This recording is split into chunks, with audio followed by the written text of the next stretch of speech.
We get exposed to a fair amount of dust on our benches and that. When it's thick, you can see it, but there's often times when there's just little bits flying through. When we're doing testing, we do get exposed to diesel fumes. Being an asthmatic, and on the really dusty days I do get quite affected.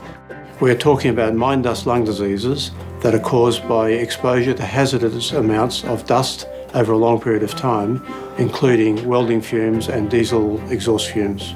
Ideally, we would eliminate dust from the mine or quarry atmosphere, but this is rarely possible in a mining scenario. So we need to look at our hierarchy of control. At the top, we have engineering controls, methods such as dust prevention through water sprays, extraction systems, filter systems and scrubbing systems.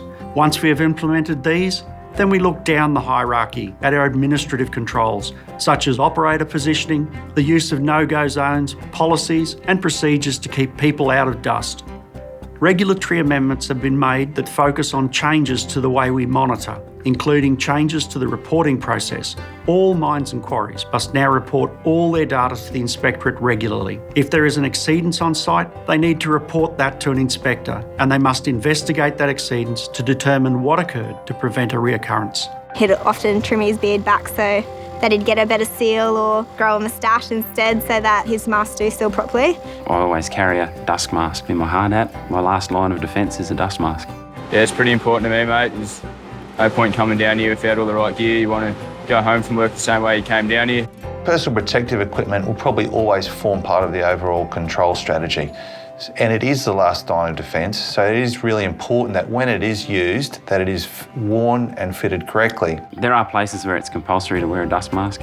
If there's wear and tear, simply replace it. You can't put a price on safety. Huge regime down there every day, like dailies to do, to make sure our sprays are working, make sure our throat's cleaned out, make sure the ventilation's right. Several different kinds of air filters in there. The cab's pressurised so it doesn't let any dust in. There are many places in a mine or quarry where there is potential for workers to be exposed to dust and other respiratory hazards. It will often be necessary for workers to wear respiratory protection in those instances.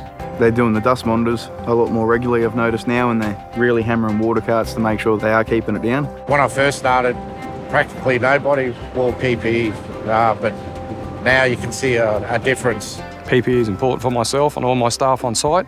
The company provide all the PPE, which is brilliant, and we encourage everyone on site to use it. I think now that the culture in mining has definitely changed for the better.